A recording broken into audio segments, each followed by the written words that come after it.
Kunjani. Welcome to the show. Thank you so much for having me. Man, it's been, I haven't seen you in what, 2.5 years? Yeah, about getting to 3 years now. You said, right? Wait, getting to 3 years? Yeah, getting to 3 years. It's been quite a while.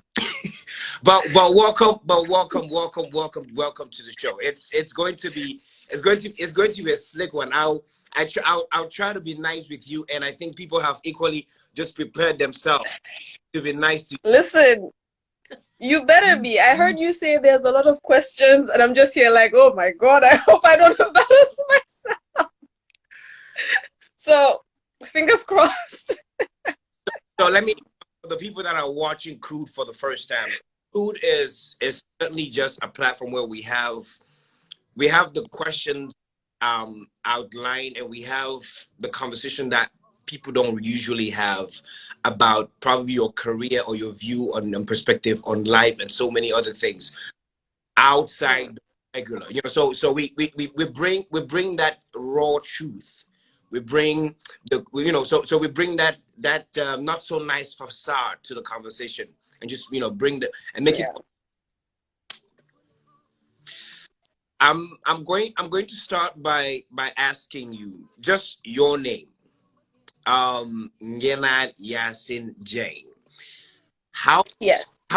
What's been the worst pronunciation of your name so far? So a couple of years ago, I had to do this exchange program under the U.S. Embassy. Yes. And we had 3 weeks in the U.S. where there was a lady who couldn't pronounce my name. And for 3 weeks, she struggled and called me Ngenarr. And this is a white lady, so you could imagine the whole time I was like, listen, ma'am, you're so close to calling me the N-word right now. And yeah, three whole weeks. And I had to go over and over, but she just couldn't get the double consonants. Every time I said Nge, Ngenarr, Ngenarr, and I'm like, you know what? Never mind. This is what I have to do. Let's just keep it moving. I'll try. There's so much I feel we could talk about today.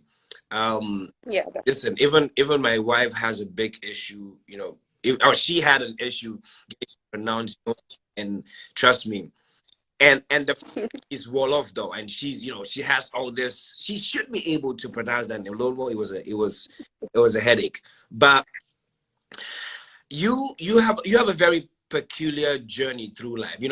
As young as you are, you've managed to learn about yourself so much. But through this discovery of life, what are some of this? What's one thing that is still mind-striking to you about yourself that you always tend to fascinate yourself? It's like, man, how did I? I mean, that's kind of a tough question for me. I think from an early age, I've always been someone that's very, very curious. Okay. I'm always asking questions. You know this. So every time I'm trying to ask questions and just trying to know more about myself, know more about the people around me, the work that I do as well. And I think in all of the years, maybe one thing that still fascinates me is that I sit down and let's say someone's having a conversation of something that I'm not necessarily supposed to know about, but I sort of have an idea and I'm like, I know that. Okay. So sometimes I do surprise myself with things like that. Okay, that's amazing.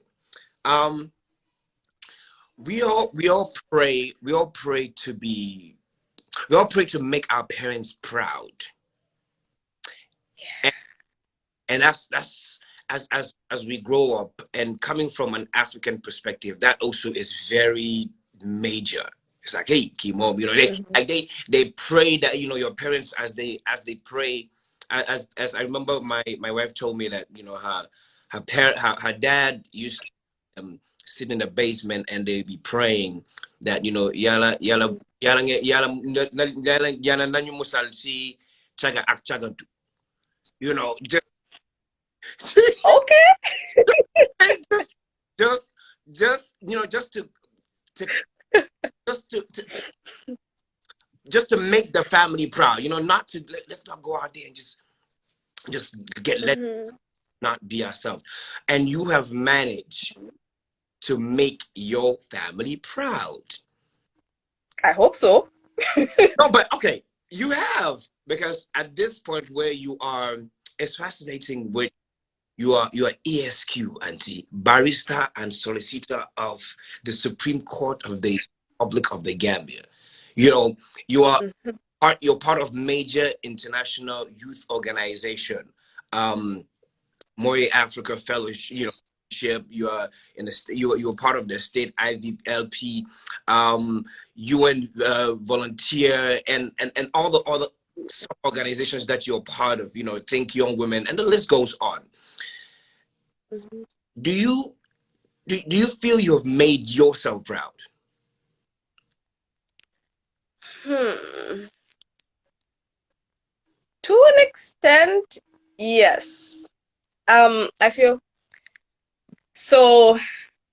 You know, when you're young and you start thinking about how your life is going to be, but you're not really that much aware of, you know, how much circumstances in your life could like play a part in how fast you get to what you want to get to. So you would be like, oh, by the time I get to 25, I would have had my master's and blah, blah, blah. So I used to be that young person. I would think, you know, from high school, I'm going to go do my university degree, then I'm going to get my master's. By the time I'm 27, you know, PhD here, and I'm going to be that, you know, bad little girl. Things like that. But then I think growing up, I started to become more self-aware, more aware of my surrounding, the things that are going to put me in places that I want to become. And so far, alhamdulillah, I think I am very, very proud of myself, how far I've come, the work that I do. But there's definitely room for more improvement. Really? I'm a perfectionist. Yes, I'm always looking for ways to get better, Yeah. better myself, But people around me. So hold on. You are trying to get better at what exactly? I don't know, just myself and everything that I'm doing. So you know how they say sometimes you feel like you're fine, you're enough. But then I think there's always this little voice at the back of your head telling you, are you the best version of yourself? So I could sit down today and be like, you know what, I want to read on this topic, or I want to do a Coursera course on something. Not necessarily that I do not know about it, but I know that there are people out in the universe who are probably more knowledgeable on the topic. And it's always good to have different perspectives to know, you know, what other people are thinking or saying about something. Wow. Okay. For the fact that at an early age you already had you already had a trend of thought. You already had a course of how you wanted your life to go. This is something that is very unlikely for many young Gambians, especially coming out of grade 12, you know, high school. Once you're asked what do you want to do after school, not many of them actually want to know what they want to. Now, is this to blame on the way we're brought up or just the educational system? I think for the most part, it's the educational system. I, for one, have been very privileged. I went to private school my whole life. So that is something that at least gave me a foot forward. So I knew what I wanted to be. We had career day at the school. So, you know, opportunities like that. But then the whole education system outside of private schools, a lot of kids in the Gambia do not have that opportunity. You're struggling with resources, having like a good teacher to actually teach you what you're supposed to learn, someone that's supposed to guide you and counsel you. Try to figure out what your interests are. Generally, I feel our education system is more geared towards, you know, this is what the syllabus is, this is what you're supposed to learn, as opposed to this is what the child is interested in. Let us see how we can push them in that direction so they become more knowledgeable in all of the things that they want to learn about. Right. So our curriculum is very limited as well. So that really affects young people. Now, with everything that you've acquired, with everything that you've learned so far, do you have any Mm-hmm. do you have any personal regret, or do you have any career regret, just regrets in general? Nah, I don't have any regrets. I think more of lessons. I wouldn't really say, oh, I regret going into law, or I regret doing the work that I do, something like that, or whatever. I think it's more of just learning lessons. Maybe things wouldn't go as smoothly as you want them to go, but that's just life, and that is okay. You just need to, learn from the situation and grow from it. Now, it's there are always these conversations, especially. I see suggestions coming in about the topic. Yes, Munas wants to talk about the ways that our schools assess kids, which is also a problem. Okay, so let's get into that quickly. Yeah. Mm-hmm. Yeah, like I was saying, the syllabus is very, very stiff. You're going to have lecturers or teachers come and tell you, this is what I taught you. So they expect you to give them back the exact same thing, which is not learning. It's just a person memorizing something and telling you again. The best way of learning is letting people explore the different aspects of the topic and being able to tell you how they've internalized it and explaining it in their own, I don't know, words. Yes. Maybe that would make more sense here, as opposed to just, this is what's in the textbook. Repeat that. Because then when I memorize it and put it for you in an exam, it's done. And also assessments, like, you don't need to do exams all the time. Sometimes let the kids have activities and sort of use, let's say, real life experiences as opposed to always having an exam. It could be, something oral, a discussion. I, for one, I'm good at taking tests, I believe, but it's not really that fun, to be honest. There's always that anxiety of thinking about what is going to happen. It's one thing to have a particular reason why you go to school, and and that reason somewhat gearing your life into the person that you become. There's also following the trend of being in school because everyone else is in school, because if you don't go to school, you're probably seen as like you say like they say in French, a vagabond. um we've seen over the years somewhat of a or a shift in young people's choosing careers. There was a time when running to computer science, no, not computer science, when they had quantum net, or Quantum net. when quantum net just opened, everyone was running quantum net, everyone was doing computer, and then there was an era of banking and finance. Oh, yes. Everyone started working at the bank. Yes, everyone was in banking. I felt bad. Do you know how many times I walked up and down Campbell Avenue applying for jobs in bank? I never even studied banking. I hated numbers. We then saw a drastic shift. People all of a sudden, AAT. It accounting. Was accounting. Then there was a shift, and it was journalism. Everybody was into journalism. Yeah. For the past 2 years, we have seen we've seen spikes in the law school, and how much people are graduating from the law academy, and people are being called to the bar. How lucrative is that business? Because at the end of the day, I don't think you're going to spend over $100,000 to sit down and not get a job at the end. So with the legal field, this is an ongoing debate as well, even within amongst ourselves as colleagues. Are we graduating too many lawyers? But I don't think you can ever have enough lawyers. It's basically people deciding, you know, this is what they want to go to. And to be honest, in Gambia, a lot of the decisions or choices that people make with regards to career have to do with money. A lot of it does not have to do with passion because let's be honest, they can be mate. So if you're going to do something, it's the same thing with the whole going into banking and then going into accounting, computer studies. At one point, if you went and did a computer course, then you could get a job easily. True. And then it switched to, you know, the banks were opening up and they wanted tellers and the pay was relatively good. So people started going in for that. Mm-hmm. And now with the law, you can never have enough lawyers. That's the thing, for sure. There's so many things you could do if you study law. I think there's a very big misconception where people think just because you study law, you're going to court. I'm not going to court right now. I haven't been to court for like almost a year now. I'm working with an NGO. So there's so many other different things that you could do.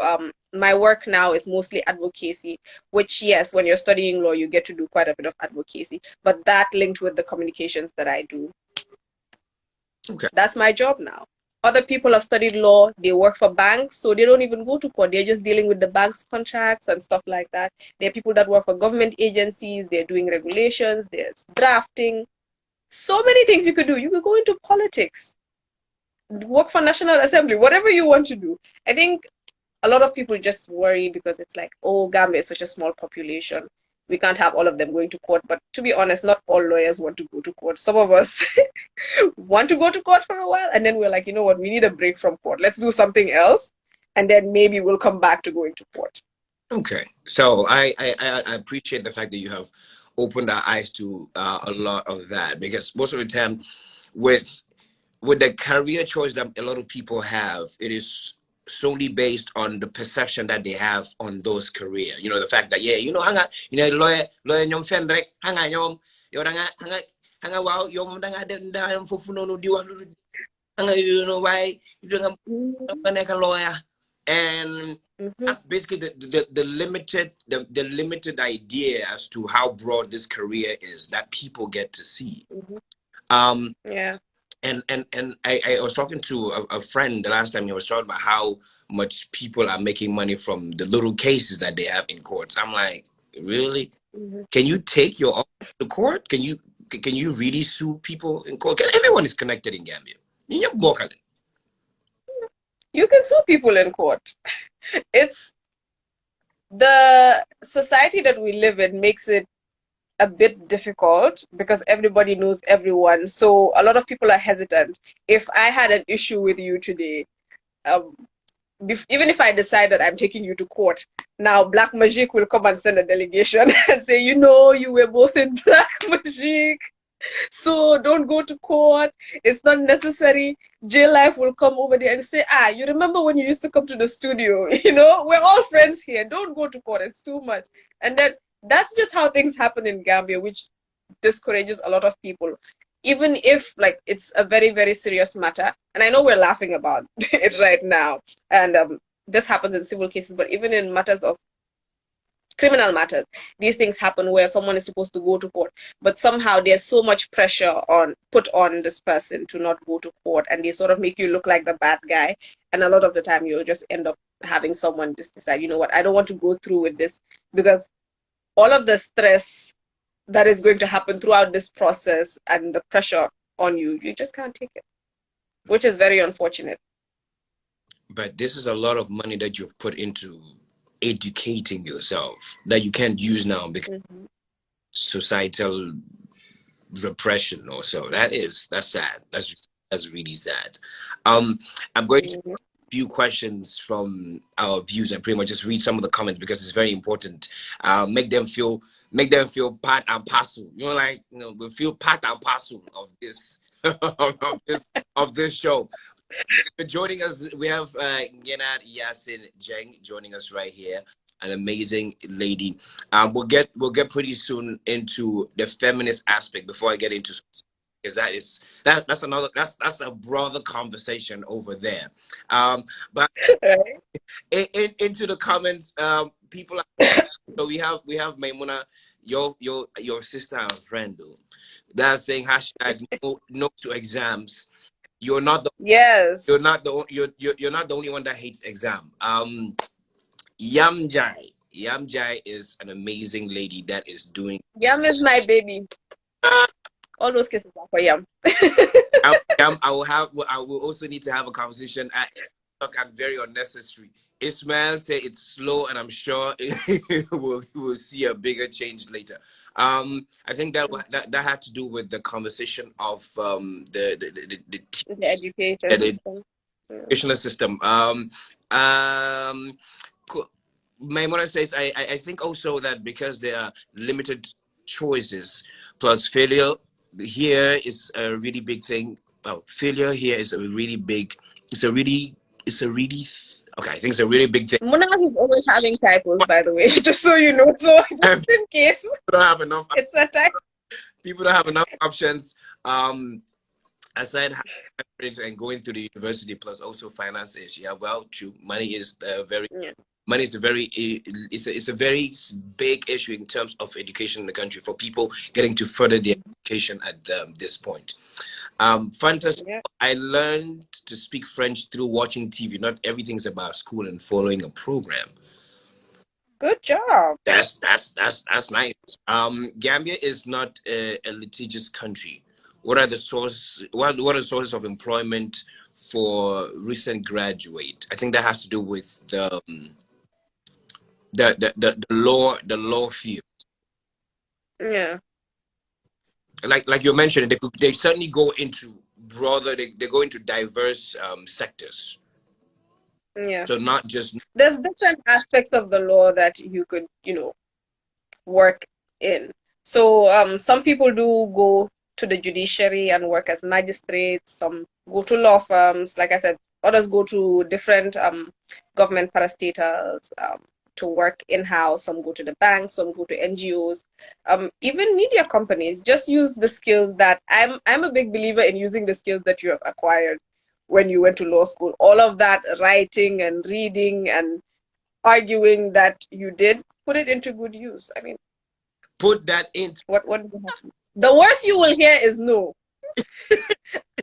If you feel like you can do the job, apply for it. The worst they'll tell you is no, you're not gonna die. You'll just hear no and then you'll apply for something else. True. Ismail Job is my longtime friend, which I have unfriend.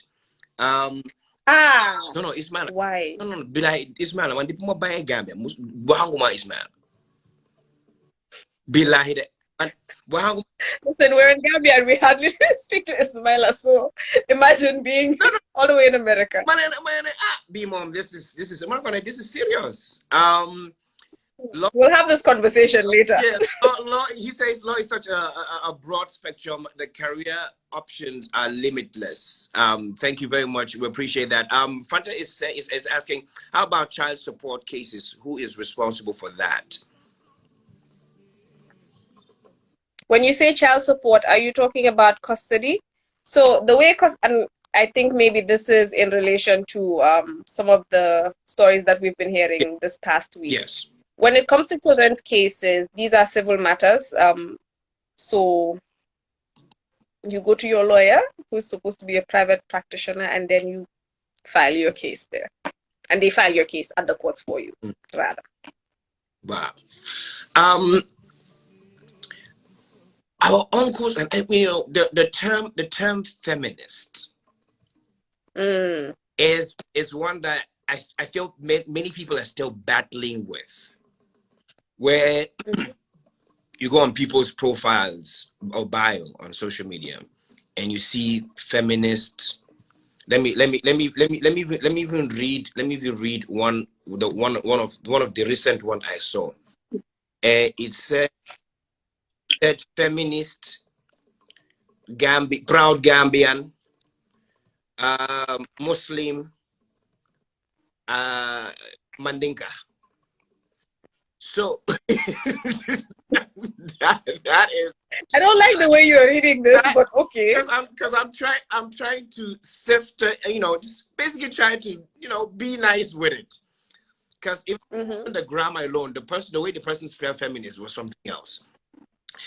And the idea that has been brought forth in the in understanding feminism and being a feminist, somewhat in Gambia has many people believe that it is a bunch of women that hate men and feel that women should be above men, and women somewhat are trying to take over the world. Now, getting our uncles and aunts to understand this in simpler terms, you as a feminist, what do you tell them? I think, and I'm just going to give you what, like, this is off the top of my head. It's just a way of identifying oneself. Okay. So there are a lot of people that have feminist values that don't even identify as feminist, and this is especially in the older generation. So, for example, someone like my mom wouldn't necessarily go around and say, "I'm a feminist," even though she has feminist values, like in her. The rest of us who are much younger feel the need to tag ourselves, in my opinion, because we want to make it very clear from the start, this is what we believe in and this is what we stand for. Okay. Now, some people in the older generation have a whole lot of misconceptions, but it's so crazy that when you tell them, feminism is not, such a crazy idea as you think it is. It's just us telling you that women and girls are human beings. That's the simple logic of it. Feminism is basically us telling you that women and girls are human beings. I don't know how you could take that to say that women hate men. This is propaganda. And this propaganda is coming from the men. Okay. This is my belief, and this is what I'm sticking to. It's being used in such a way that they're trying to turn it into something that's bad. But it's not women trying to be on top of men. No one will tell you, oh, just because I'm a feminist, I think that, women should abuse men and things like that. That's what they're trying to do. But that's not the case. It's very difficult to convince older people to sort of understand it. But I guess when you have a conversation and you try to explain it bit by bit, more often than not, with the women, they'll agree with you to an extent, because they have also internalized all of this misogyny and everything that the patriarchy has given them. So they'll tell you, oh yes, women deserve, to have their rights and blah, blah, blah. But they'll tell you, but the man is your khalifa and things like that. So even though they agree with you, they'll always put sort of like a but at the end, which is very frustrating. Men, more often than not, just don't care. That's the thing. It's men, your species. So I can't stand you guys. So, this is just a basic understanding of feminism and being a feminist, about speaking for women. Like Fanta is saying, feminism is gender equality, period.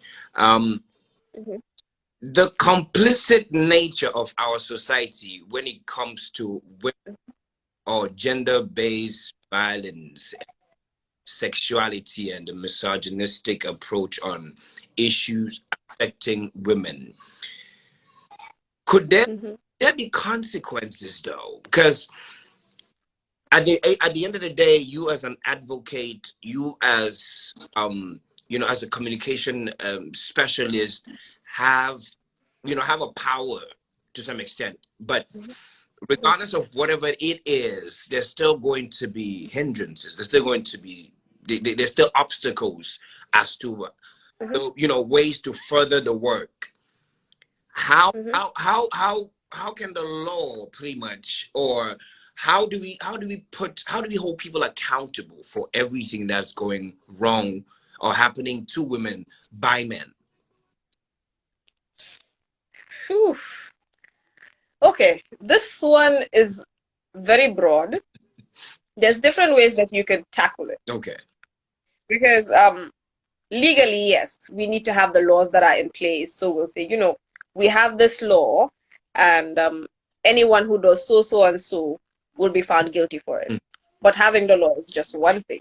Implementing the law is a whole other thing. We have a law on rape, but how many women will tell you that, oh, they've been raped, but then the case doesn't move forward? The investigation is done so haphazardly. Nothing is put in place. At the end of the day, you can't even prosecute the case. Even if all of that is done, you're supposed to prosecute it. The whole thing is taking such a long period of time that it's just frustrating the survivor, and they want no parts of it. Mhm. So legally, there's things you can do. It might work, it might not work. There's still a lot of gaps in the law and with implementing the law. When it comes to the society as well, there's another problem. We have people that have totally internalized the things that we grew up with, the misogyny and all. So when you tell them about rape, they're not even thinking about the well-being of the victim or the survivor. They're already starting to blame the victim. And how this also translates into the legal answer that I gave earlier is that it's the people in the societies that are going to be lawyers. It's the people in the society that are going to be judges. So a lot of the time, these people coming from the society have these biases. It's in their minds already. And what this does, it just promotes maslaha and culture of silence and sutura, all of those things. And okay, I just lost my train of thought now. Sometimes money also has to do with it. And I like going back to this because I feel like there's a term that I saw in something that I was reading recently, and it said the feminization of poverty. How women over the course of history have been deliberately left behind from economic advancement, making it a lot more difficult for women. And when women don't have access to finance and resources, it makes it a lot more difficult for them to do everything, basically, one. But also, when it comes to cases and prosecuting them, having access to a lawyer, being able to pay your lawyer. Like you said, lawyers go to school for a long period of time. And a lot of lawyers don't want to do pro bono work, even though they're supposed to. Because of that, they'll tell you, I spend so much money, I'm not going to do a case for free. So imagine now you have a problem and you go to the police station and they're not helping you, and it's not working as fast as you want it to go. And you want to, let's say, sue the office of the IGP for negligence. They didn't handle your case properly. Now you need to go hire a private lawyer, but you don't have the money to do it. What are you going to do? It's just so many obstacles that you face. But I think if women had access to money, we have access to proper laws, implementation of the laws, we educate people in our societies to be able to sort of understand some of these issues that happen and know how to deal with them, it would definitely make it better. I've gone on and on and on around this question. Could we blame, so do you want to blame it on illiteracy to some extent? No. I mean, to some extent, yes, but also no, because again, I think it all comes down to money at the end of the day. We live in a very, very capitalist world, and people not being able to, let's say, go to school or get the education that they want or the training that they want is because a lot of them don't have access to the finance and the resources to do that. And why? Is because our world is set up in such a way that the rich get rich and the poor get poor. And it's not about hard work, like they try to make you believe that, oh, you're not working hard, that's why you're not making money. A lot of people work hard. There are women that wake up every day, 5 a.m., they're at the market selling. After that, they go home, take care of their families, and they're ready to go and work again the next day. And they're not making much because it's just unfair. True. That's the way our society is set up. Mr. Lindani just joined. The silence is a thing indeed. Does the culture reward being silent? Definitely. I think, yeah. Our culture rewards silence and suffering. I would add suffering to that for women. If you're silent when you're being abused and you're suffering, that's when they will say, ki jigen bu baax la, ki dafa muna muñ, ki more defaral jikaram li, you know, your mom, they feel like they'll tell you things like xam nga sa yaay daf ko liggéey or something, those things, insinuating that because your mom suffered, you will be good, and you're supposed to suffer for your children to persevere. I'll pass it down, pass the thing down. Exactly. And these are the things that just perpetuate these scenarios where women are kept in very, very difficult situations when they're not supposed to be. Like we have this thing in Gambia where they tell you, oh, it's not even in Gambia. I think this is more of a Muslim thing. Ajana sisa tanki jikari la neka or something like that. And I'm like, he doesn't even know if he's going to Aljana. How is he guaranteeing my Aljana at this point?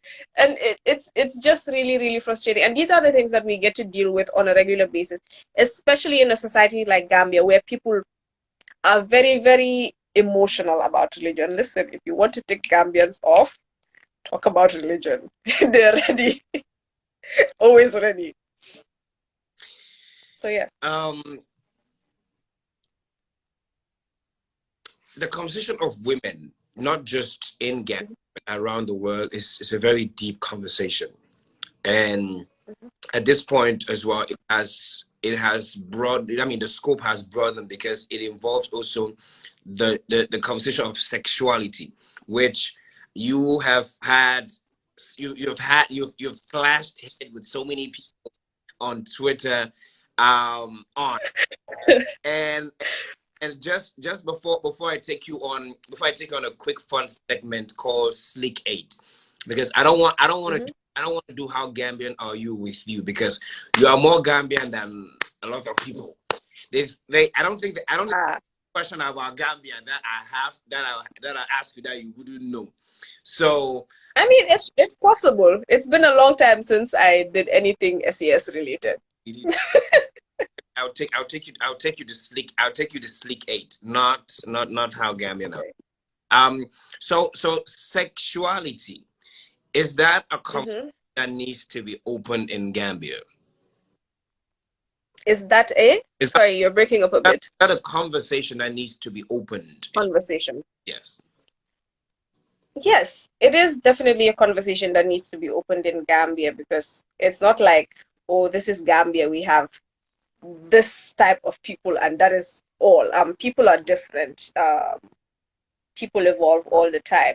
Something that you know about yourself today could be different in 5 years when you're more self-aware and realize that this is the type of person that you are. And definitely we have people that do not fall within, the sexuality and even the gender bracket that we have limited people in the Gambia to. This is just a fact. I mean, we know this even from Twitter and our interaction. And for me, like I said, Gambians are very, very emotional when it comes to religion. And there's a high tendency that people will attack other people because of their gender or their sexuality in the Gambia, just because they feel like, oh, my religion doesn't allow this.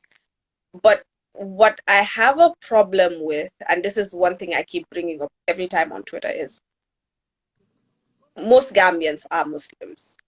If you're not Muslim, you're Christian, and then you have the few other religions. And our religion teaches us to be kind. These are some of the most fundamental lessons of our Prophet. Be kind to people, be empathetic. You're not supposed to cause other people harm. You're not supposed to cause yourself harm as well. Sure. If you see my arguments about FGM, I always keep bringing those things up. And in as much as you do not agree with other people's choices, it is very important that you respect their decisions, because those things are personal to them, and that you respect their boundaries. Gambians don't know boundaries. There was a video on Facebook, I think a couple of years ago, about this young man who was standing next to a group, and they started insulting him and attacking him. And it looked really, really intimidating that they would actually beat this boy up. And they were telling him he could not stand on the street because they felt like he was gay. Yes. And that in itself is a problem which we need to address. Even though, yes, we have very, very crazy laws in this country sometimes. So we have a law that criminalizes Homosexuality, pretty much. homosexuality, but that does not make it okay for people on the streets to attack um, people because of their sexuality. Basically, even the law needs to take its course. There's so many things that you need to prove to get to, homosexuality. So you are not just going to pick up someone and say, oh, this person looks feminine, let's take them, to the prison. You don't do that. There's a whole process that you need to go through. You're not supposed to attack anyone. If you attack anyone on the streets, you could be charged for assault and battery. True. Both criminally and civil case. So you could be tried twice for that. And like I said, people just need to be kind and remember, we're all just, walking this earth, trying to be the best versions of ourselves. And I don't think what I do within, the confines of my home with the person that I love or who I love is supposed to, affect you so much that you feel the need to be aggressive towards them. Very, very true. I appreciate that answer. I appreciate that answer. So quickly, let's get into Sleek 8. Sleek 8. So Sleek 8 is basically Sleek 8. So Sleek 8 is a series of, it's 8 questions. So 8 is random questions that you have to answer truthfully. Oh boy. Okay. That's why. But listen, there's no lie detector, so. We're certainly going to run with Sleek 8. Yeah. In the meantime, let me get the questions. It's okay. Oh, some good music underneath though. Okay. The network is bad. It's kind of breaking up, so I can't really hear the music. Oh, okay. Now I hear it.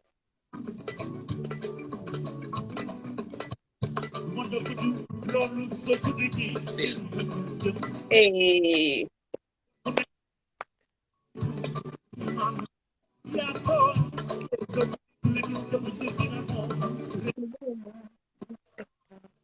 Wow, respect say what? Wow, respect say what? As talented as you are, welcome to Sleek. Welcome to Sleek 8. So Sleek 8 question. Question number 1. Well, listen, I'll run it quick. Question number 1.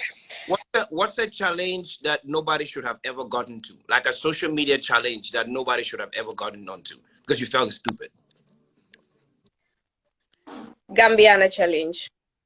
The one where they were promoting the concert with the hats, totally unnecessary. The Tengados are from the Fullers and the Tukulurs, not to mention, why are you promoting an abuser's show? Very unnecessary. Okay. 2, something you own, you should throw away, but you don't want to. My high school prom dress. Listen, it still fits. Oh my gosh, you said my high school prom dress. I still have my prom dress. Oh my God, really? Okay. Question number 3. One song you could listen to for the rest of your life. Okay. Danny, I don't even have a favorite song. How am I supposed to answer this question? One song because for the rest of your life. Okay, I'm just going to go with a song that I've been listening to a lot recently. Then I'll say Minefields by Fauzia and John Legend. Really? It's not my favorite song. I have 100 favorite songs. Okay. Have you heard the song? Wait. I think I have. Minefields. Yes, I think I have. I think I have. The video is the lady. I mean, they're in a field with the keyboard. Exactly. Yeah. Yes, it's recent. It came out. The video came out about I think about a couple of about 2 weeks ago. Yeah. But the song has been out for a couple of months.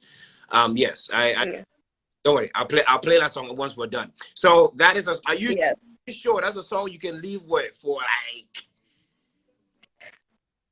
Listen, if it's not that song, I would just say probably every Blackpink song or every K-pop song that I love. Because if you follow me on Snapchat, I'm constantly playing Korean music. Oh my God. We need to check your ancestors. Listen, you need to hop in on this. It's good music. Trust me. Good rap, visuals. I do. Most people are carried away by American music, but it's losing its essence. I mean, Korean pop, K-pop is it's classic.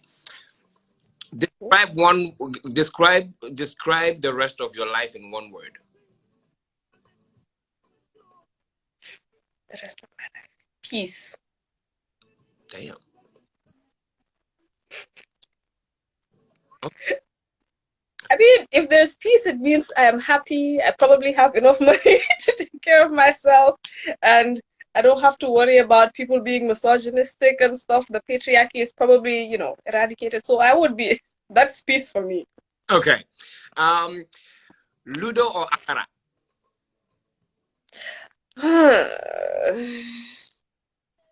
See, now this is a tough question. I'm not sure whether I should answer with the child in me or the adult in me. The adult in me would definitely play Ludo, but Akara is classic. Akara. If I had a group of girls to do Fajara, Fajara Road? If I had a group of girls, it would be Fajara Road. I would know. Okay. So two more questions. No, three more questions. What do you think happens after you die? What do I think will happen after I die? No, what do you think happens? What do you think happens after you die? Oh, what do I think happens? They bury me, the angels come and ask me questions, and then I'm, marched to go answer to God. So they'll tell me, this is the nonsense you've been up to, and this is what you did now. What do you have to say for yourself?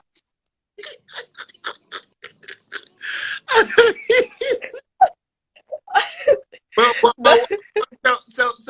what happened? What do you think? What do you think happens to your friends or like the people around you? Like what to you? Like have you ever do you think maybe how your friends are going to be behaving? Who's going to be doing what? I do think about it a lot, to be honest. Every time someone passes away and then I see their friends talking about them or posting messages, and I wonder, wow, what is going to happen if I just, suddenly died? But then it's like, you know what? I think my friends would be fine. The people that I am really close to, they would be sad, of course. It's me. Everyone's going to be sad. Right. But then they're going to be fine. And I really do hope that no one is doing. I mean, you can be sad for a bit, but I do want people to sort of remember me as a happy person and, talk about fun things and silly things that I did when I was alive. Don't cry for a whole week. Cry for 30 seconds and then talk about the silly things that I did and laugh. Okay. That a language you love to speak just to mess with people.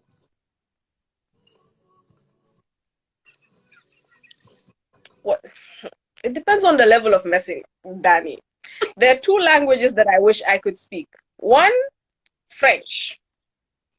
If I could speak proper French, no one would have peace because this would be like a flex. Oh, je m'appelle Ngenarr, Yassin, Jeng. And also, like I said, because I love K-pop so much and I watch all these Korean series, I really wish I could speak like Korean very well. So I could, I don't have to read the subtitles all the time. Also, a lot of people outside of Korea don't speak Korean. So I could get away with, saying a lot of things. Okay, cool. Can you the last question? Can you live a life without a man? Yes. I mean, it's not like I need a man to breathe. I could breathe just fine without a man. Definitely I could live a life without a man. Like I've been fine by myself. Yeah. So Ngenarr, Yassin, Jeng. I mean, Lisu age saya. Ata tanta listen, anu ja. me, I, my aunt was at my house. I think it was sometime last week or so, and she said to me and Munas, "Benjana dem say direct." You know, old people. She said, "You know, you see internet direct the freedom fighter." She calls us freedom fighters, and it's like, listen, I'm not saying that I'm not going to, be with someone. Obviously, I do have a man. I'm just going to put that out there. I do have a man who I love very, very much. But if I did not have a man, I also think I'd be fine. It's not the fact that, oh, I need a man to survive. I'm pretty fine. I have a man who's really amazing, though. Shout outs to you, Boo. I know he's watching. Oh, he just sent me an eye roll message because I said I don't. Okay. Oh my God. It's okay. You put yourself. It's like, oh, so you can Listen, no vex. without me. You just broke. You like a low nothing right now. So it's we see you. We see you. But that was Slick 8. That was Slick 8. Thank you so much for being. But you know that last question, Danny, it's also something that confuses a lot of people, especially with feminism. They think, oh, because you're a feminist, you're saying that you don't want to be with a guy. You're probably a lesbian. People say that in Gambia, but it's like, no, we're fine. We don't mind having men as long as they're not doing shit. Because once you fuck up, we're gonna throw you to the side. So my wife says men are an access. They're an accessory. Exactly. It's okay. Let her be talking like that. Let her just let her keep making that noise downstairs. Wait until I meet her down there. Listen, I'm just looking at the comments, Danny. I don't know if you see this, but Munas is singing a K-pop song, and Sally is ready to do Fajara Road with me. So this Akara might be happening. I like that very much. Guys, if you're joining us, this is Crude with Ngenarr, Yassin, Jeng. An amazing feminist, a communication specialist, and she's also like I think you are not just for the fact that you're a freedom fighter, like your aunt says. It's good. It's good to know that you're also into the legal field, which kind of gives you a lot more knowledge as to how life could be with the rules that have been put in to guide us. I'm going to equally say right now that Yassin Jeng Ngenarr is one of the most. Wait, why are you remixing my name? Okay, so Ngenarr Yassin Jeng is one of the most creative ladies I know. I mean, apart from just being focused on work, she's an amazing vocalist. She sings well. She has an amazing voice. She's a great writer. I mean, I've listened to some of her work, and it's beautiful. Um, she's creative in the sense like she directs. She's a producer. Um, if you found yourself in a different sphere, like you were probably like in a different country, do you think what you do right now with your life will have been its trend, or you'll have followed your creative passion? Hey, see now it's the music. It's okay, man. I got I think I definitely still would be working on, not I think, I know for a fact that I would definitely still be working on women's issues. I maybe would not have gone into law. Maybe, I'm not sure. But if I did have the opportunity to explore, like you said, the more creative aspect of being able to sing, and this is something that really is a problem for me. If you remember with Black Magic, we'd go for band rehearsals, and you have Aurelia. Aurelia is really good at singing, and Aurelia, being my very very Apo Pekin who's gone to church and she knows notes. So when you tell her sing at C minus, she knows what C minus is. Ngenarr here, I only have the voice. I have no idea what a C minus and an A. Ngenarr sing alto, and I'll be like, what? And I'll have to go to Aurelia and tell her, Aurelia, can you do it so I know what I'm supposed to do? So yeah, shout out to Aurelia for all the help that she gives me. But if I did have the opportunity to probably, let's say, study music, be able to understand and read music, I might have gone towards that direction. Okay. Might. That's fascinating. So I'm trying to just glide down right now. The advocacy work that you're part of, Equals Now, New Gambia, Yes. Think Young Women. How exactly are you? How exactly are you juggling all of this together? Just incorporating your work alongside it.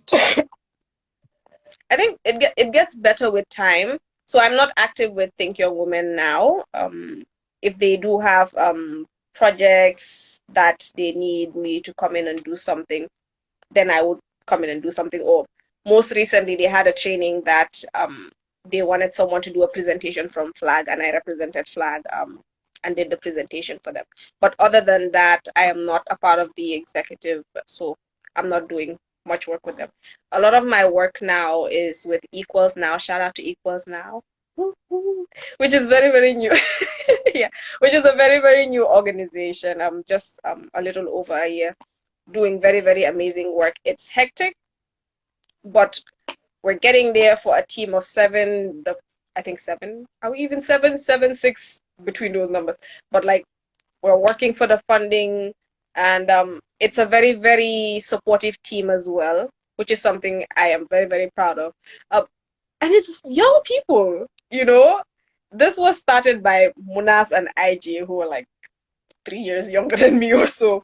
And they're so good at the work that they do, and they're very understanding. If I'm too busy to do something, I could just call Munas and say, oh, I can't do this now, or I can't meet this deadline. And someone else could just easily pick it up from there and tell me, oh, what do you have in mind? And I say, oh, this is what I have in mind. And then they'll just get it done. And that's the sort of collaboration, solidarity work, trying to look out for each other while, doing the work.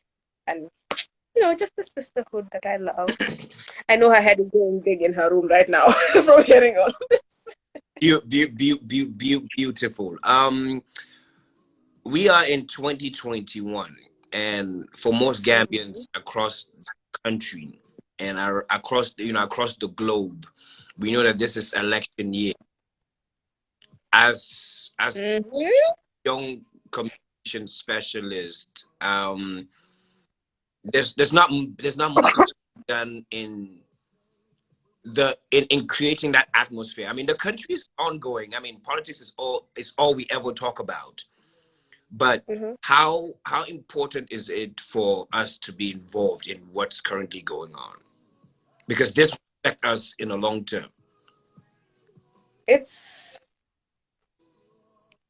I don't want to say very important. I'm trying to find a way to say very important, but using a very big word that would make it sound a lot more serious. But I think Gambians talk about politics all the time, but this is just on social media for the most part. When it comes down to it, a lot of Gambians don't really talk about politics, in my opinion, in the way that they're supposed to. A lot of people are just partisan, and without mentioning any names, if you look at some of our social media feeds, you'll just say, oh, I belong to this party, and this party does this. Everything the party says you agree with, even if you know that the party is like doing something wrong and whatsoever. And people just have this blind following of partisanship. So we're involved in politics, but not really. We're just going with it because this is our party. Politics, in my opinion, is about decision making, and development and making sure that the voices of people are heard and that development goes throughout the country. It's not just, this party progressing. It's not just this group of people progressing who are the rich. It's every person progressing. But also, sometimes I don't blame people for the way they approach politics in the Gambia because, again, it goes back to our society and our households. And I shared this video on Twitter a while back. This Libyan activist, what's her name again? Something Hassan. I'll look for it and share it with you so you can share it. But she was talking about how decision making, especially in the households, a lot of the time it's just parents making the decisions, and young people are not encouraged to be a part of the discussion, to understand how the decision is being made, or even ask, what do you think? So they grow up with that in the household where they feel like this is the leader of the household, whatever they say goes, and they move from that. They become adults who are supposed to vote, but it's like, you know what? I belong to this party. These are my people. Whatever the people in front say, that's what's going to happen. The government is in power. Whatever the government do is fine. I will support them. Like they would say, GT Rio, Yala Moko de Tana. Yeah. There's something like that.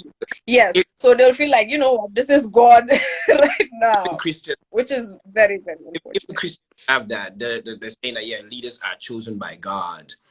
And I think the leaders are meant to be for the people, chosen by the people. Exactly. And, Exactly. and we don't see that right now with the numerous political parties that we see. Is there would you say there's hope for reform for whoever eventually might take power or stay in power? Do you think we're ever out of the darkness in which we live in right now? This like I said the last time, this third world village, because we are far from being.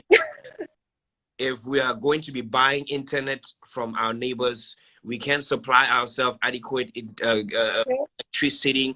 Water is scarce. Our resources are being exploited. There's so much craziness going on at this particular point, to the extent that even for our leader to just express how he feels, whether he has views or whether it's a policy plan or there's nothing going on. There's absolutely nothing, and we're expected to just sit down and keep dreaming.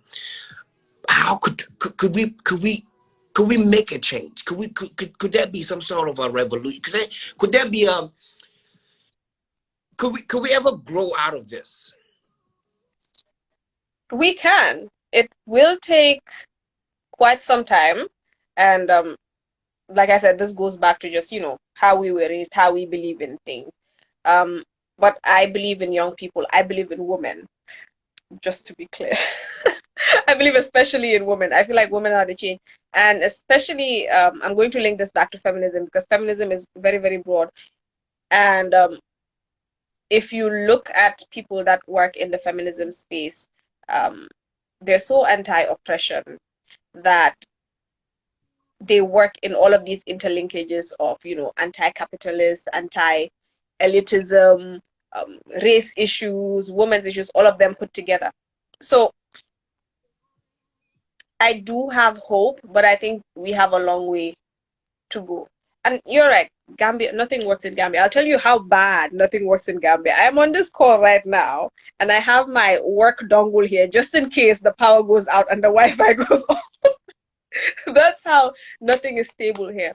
And just looking at the political parties that we have, I personally haven't seen a political party that I am even a little bit or remotely excited about, to be honest.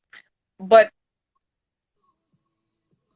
like I said, I think it's up to the young people, and we need to find a way to get very competent young people into these positions.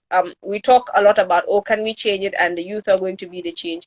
But then also a lot of youth are not able to go into politics.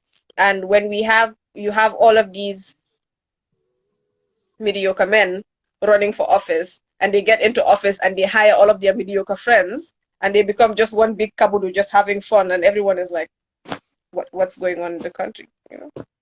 That's part of the problem. We need to stop voting people in because this is my uncle and this is my party. Let's get all of these old men out of office and put in young women and men that can do the work. Okay. Two questions before I say thank you so much. Question number one: are you happy? Are you satisfied with yourself? Our mental checkup, our mental check-in is very important. Just making sure that it's okay to be on social media just writing stuff, and but once you're in the comfort of that dark space, Hmm. like, are you okay?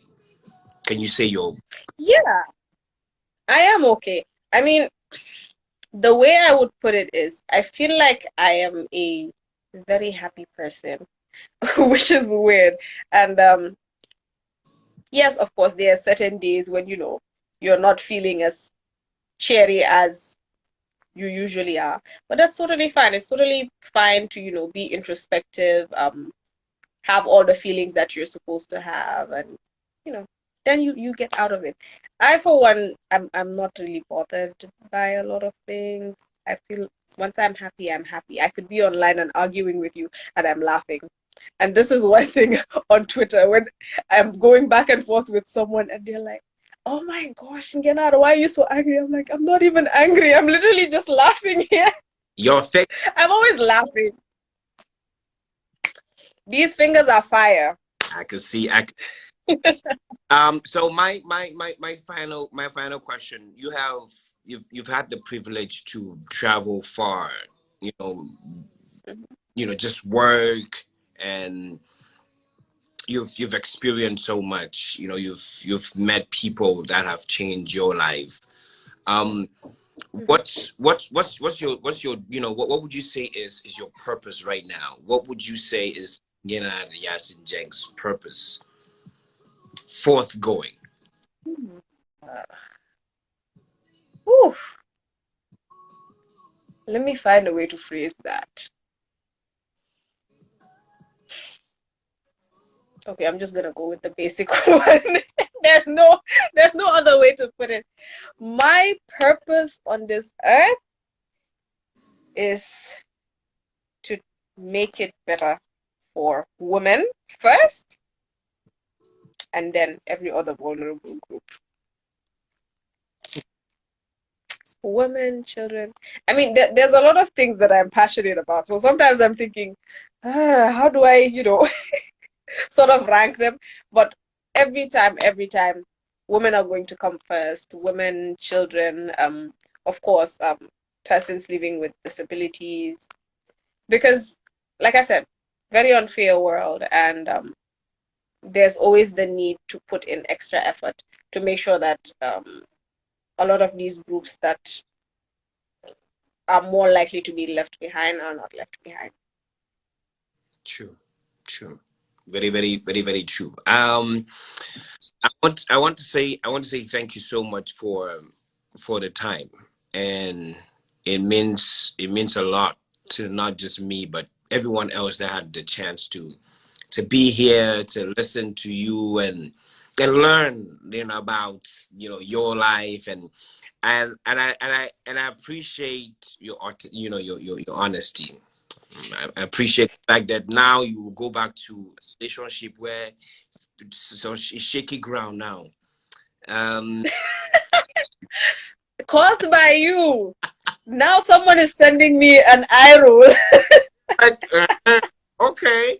I saw this quote, and I think I loved it because I feel like this quote kind of just defines you, and it, Ah. it was it was it was from you. Yes, and this is it. Oh, Um, so actually, this is not from me. I was supposed to give my favorite quote, and this is something that I read. I'm just going to read it out loud. When you're enlightened, you must then make a choice about whether you will remain in the darkness of ignorance or seek the light of understanding. So This quote is from the book Love, God, Heal, Earth. And the book basically is about how it is a religious obligation, whether it's Islam, Christianity, and all of these things, to think about climate change and global warming and how it's our responsibility to take care of the earth and make sure that it is sustained in such a way that future generations are able to take care of it. And this is not just, with energy, but also with taking care of animals that are being extinct, different things. It's a very good book. y'all should get it though. I want to say thank you so much for the time. I Thank appreciate you. just having this moment. I mean, we've always had conversations, but this a little different, and this not this Right? and that. This is more open with everyone else getting to listen and having a say. I really appreciate the fact that you made time for this. There's a lot of people that were like, honey, my Sundays are special. But thank you so much for sparing. Uh, You're welcome. we wish you well. It's all love. Going to happen. Are you looking in those plans, those 2021 plans? Getting married and all of those things. I'm No, looking into plans of 2021, but not marriage. Not marriage. I mean, there are things that I plan. One, I do plan to actually get enrolled for my master's program, okay. which I'm very excited for. So who knows? Maybe marriage can come after the master's. Mm, Listen, boo. This is me trying to make up for what I said. I'm making it. Danny, thank you. play the song now. Thank you. I appreciate you for you. I told you I was gonna play this. This is Faucia featuring John Legend's Minefields. You can check it out on all your platforms. This is just for her though. This is your song. Yes. Got it. There you go.